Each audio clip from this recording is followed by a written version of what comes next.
Well, our 250 production field, of course, has been floating between some of our classes. So we have super lights and also our 650. And so here it is down, in fact, at the moment in this lineup. So keen to take them on.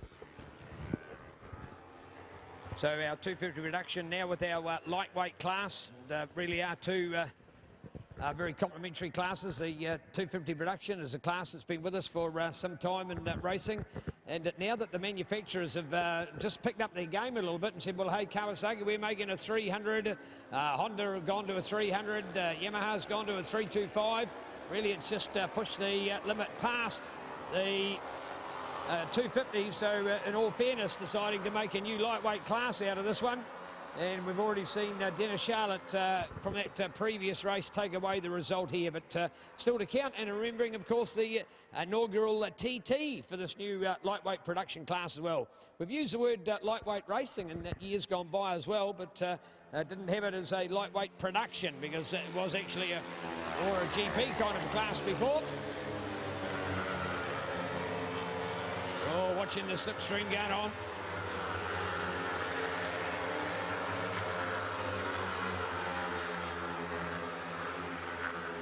Certainly are the faster bikes. When you put them all out on a racetrack, you get the distinct point of difference between the lightweight bikes and the 250 production bike. So we do get the idea, and still looking out for the Dennis Charlotte show. Keen to watch. They go through Pepsi Max there at the moment, looking out for the number 15, looking sharp, looking in front of the stage. Maybe already, in fact, the number 50 of Mr. Grant Ramage to push through as well. Nice effort there on the Timaru Yamaha. Very good second place. Gav Veltmeyer back in there. He too on the KTM RC390. So GVR, Gavin Veltmeyer Racing, holding on to a very good third place. So it is KTM first and third in the Yamaha of number 50, Grant Ramage, long-time legend of this class, one of the real survivors of 250 racing. If you were to take the number of races in 250 production this man has started, I think he'd hold a world record almost for being so supportive of a class. And last year he had the 250 bike and he put down the class. 15 to go in front. There's the 50. Now looking to GVR back in there. As we then look to the 27 of William Ford in there, the Auckland man on the Kawasaki Ninja, A1 Kiwi Cutters, Northern Refrigeration, Spectrum Motorcycles Kawasaki. So nice work to watch for in William out there at the moment. And then looking out for Big Kev as well. Kev Goddard from Dunedin on the race supplies, tyrewarmers.co.nz, Elf Oils, Moto Extreme, Kawasaki Ninja 300 also. So you can definitely see the advantage of these new lightweight bikes. To put them in amongst the 250s would have almost rendered the 250s non-championship contenders, would have really decreased the value of those bikes. So no problem to add another class and put the two of them alongside each other, and a good 250 rider having a nice challenge to see whether they can keep up with some good lightweight production races as well. Courtesy of Red Baron, the world's greatest motorcycle chain, world famous right here in New Zealand and Auckland. Also, of course, Red Baron proudly behind in Sloane Frost and his racing, whereas in Wellington, of course, they are the Suzuki dealer. So Red Baron Motorcycles here in Auckland City, selling more bikes than any other bike shop in Auckland. Red Baron. Now go to the update. 1, 2, 3. They go past. Still the same riders, same order. Now with 37. Looking back there to Kev Goddard. Kev Goddard on 38, tucked in there as well at the moment. So nice to watch as we check it out there. 27 of William Ford, Kev Goddard, Ruben Phipps, along with Richard Willetts and Lewis Dray, 73. Lewis, the first of the 250 production riders, and as Spiders updated before, the Ashburton man doing very well on that overall points position, and the title for his in the palm of the hand at the moment. 250 production racing, well done. A very quiet bike there further back in the field. In fact, it just goes past giving you an idea that, hey, these bikes are really giving it all away, because there's no performance with them. They are, as the name says, either lightweight or 250 production. So they're production bikes. We don't have any performance enhancements to any extent whatsoever. Nicely controlled, of course. They're on a production tyre as well, so not a race slick. So very much a production race in class. and good one to get involved with, and particularly these new KTM RC390s. We have had certainly some technical issues here today, and hopefully Spider getting it sorted out with the microphone and going a bit better. And looking at that 250 production field, and Lewis Stray, is he going to win it with this one, Spider? Well, there's 19 plus 17 points, nearly 40 points in it, so has he already won it? No, he can't have already won it because there's 50 points available, including this race. So after this race, he's on 217 up to this race with 181 for Jacob Stroud, Alex Bowers in a 148. So if he wins this race, Lewis Gray, he'll take out the 250 production championship. But right now, Jacob Stroud leads him. Jacob Stroud leads him by just 11 thousandths of a second. Dennis Charlotte was the fastest man on the track, and into the 118s and a half. Last lap was a 119.115. So that's Dennis coming out of the dipper at the moment, with Grant Ramage in second and Gavin Veltmeyer in third place. But we're looking out for Jacob Stroud as well. Jacob Stroud, there's Richard Willits there at about 7th place. 7th place there on the 92 machine. But coming into the dipper now, we've got Jacob Stroud on the 15 machine, followed by, that should be 73, Lewis Stray. So a battle on there for the 250s. Okay, if it was... it'll still be, if they finish in this order, if Jacob wins this race, it will still be Lewis Stray. But of course, to finish, you've got to finish. You've got to wait till the end of the race. There's about 7 laps to go. Spread out towards the front there, the KTM 390, the beautiful orange and white KTM 390 in the back. And possibly one of the best presented machines at the track is Grant Ramage's 320cc Yamaha, courtesy of Timaru Yamaha. He purchased a Kawasaki, used to run Kawasaki's in the 250 Prod. He purchased a Kawasaki, his sponsor said, hang on, we're a Yamaha dealer, we'll grab you a new bike. And what a popular bike these little 3 Yamahas are. I was talking to one Yamaha dealer who's sold 40 of these bikes, and some of them are track bikes and some of them for to go on the road, of course. That's what they're predominantly for. But 320 cc's and the number 50 machine of Grant Ramage is beautifully prepared. Hasn't had any ops this season. He had a couple of downs last year. I think he crashed at the hairpin of Ruapuna amongst other places, but had a clean set of hills. But then I don't really need to be putting the commentator's curse on him.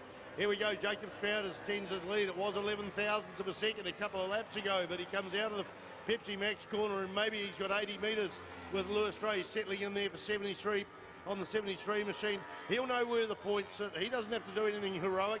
He'll want that New Zealand TT title, but I think he's prepared to give it away to Jacob Stroud, or Jacob's just a little bit faster here and settle on a New Zealand Championship title, which has got to be a bigger scalp than the TT win.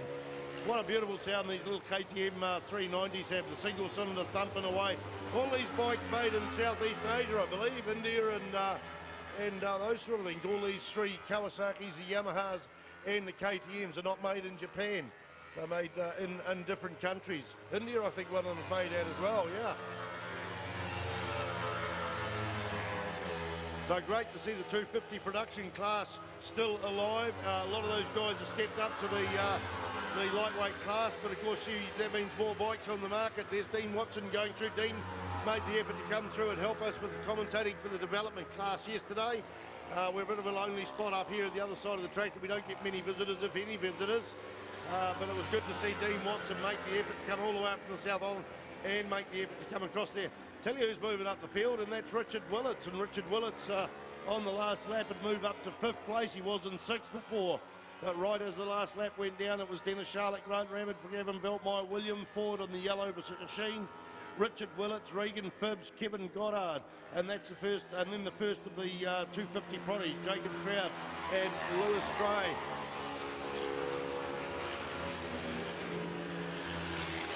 Already Dennis Charlotte coming across lappers, no problem there at all. We're looking out for the first of the 250s home. I think Richard Willits is going to reel in that guy Ford as well. I think that's going to happen somewhere along the line. Looking out for the 250 Prodigy bikes. Has there been a change between Dre and Jacob Stroud? No, I think that's Jacob coming across here in front of the commentator's box here. You can see the number 15. You can recognise the Stroud helmet there. The New Zealand champion in the Superlight class. Lewis Stray may have slipped back to 3rd place in the 250 production class. No, I think that's Robert Milley in the lightweight class between them. But Dennis Charlotte, still the fastest man on the track, and went into the mid-18s at 118.556, the fastest lap out of anyone else is Grant Ramage. at a 1:19.186. So after the close racing yesterday between the two KTM 390s, where we saw Dennis actually reach out and push Gavin Veltmeyer. Gavin Veltmeyer closed them off going down this front straight. It was quite an incredible thing to see. Gavin crept across and Dennis thought, well, what are we going to do? Back off? No, he pushed him out of his way.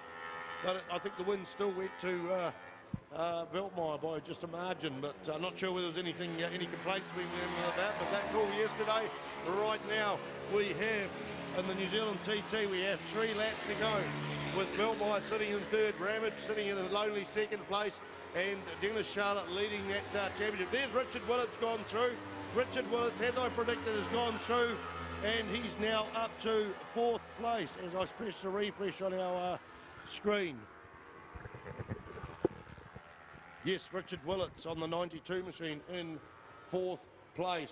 Going back, Robert Melly is sandwiched between Jacob Stroud and Lewis Gray in the 250 production class. Of course, Robert Melly is running in the lightweight class.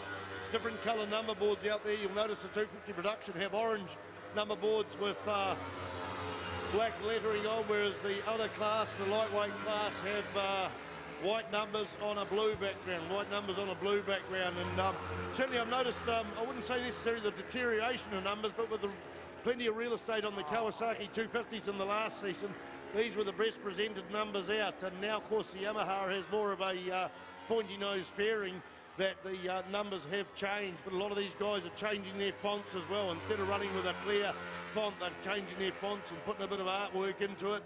As commentators, it doesn't worry us because we know the bikes from sight and from our timing, but it certainly is better if the spectators can see anything. The last lap of the New Zealand TT, and Dennis Charlotte leads it. It'll only take a bit of bad luck for him to lose this, but still, he's out there in the front. He's got a reasonable lead, and we don't see Dennis go down on the last lap or have machine failures very, very often. And who was I talking to earlier on? The Aprilia V4 of Dylan Telford lost its clutch at motion there, so they've managed to borrow a set of clutch plates. That was amazing, him being 6th in an outright superbike field on a super stock machine. So in the last lap, Neil Ritchie. Yes, indeed, and great finale coming up in our race at the moment as we're keen to look out for.